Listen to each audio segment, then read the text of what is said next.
Excerpt from When the Sky Was No Longer Blue, Chapter 5, page 83.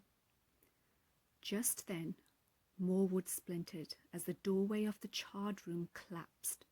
There was a scream from the corner of the room, which made Jessie flinch and also let out a scream.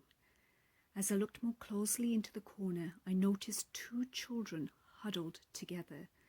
Taking Jessie by the hand, I walked over to speak to them. A little boy, maybe 5 to 7 years old, sat cuddled next to a girl on the floor. They both were trembling, partially due to the cold night and what they must have witnessed. There was debris in the hair and soot covered their faces.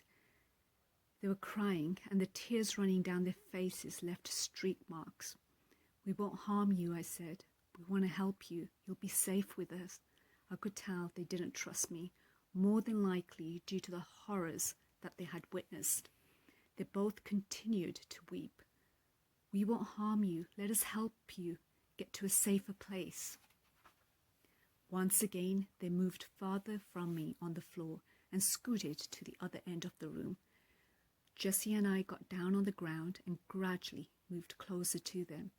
Because of the light coming in from the window, I could see them both better now. The girl's clothing was ripped in quite a few places and was soaked in dried blood. Disturbing thoughts entered my head. Had she been...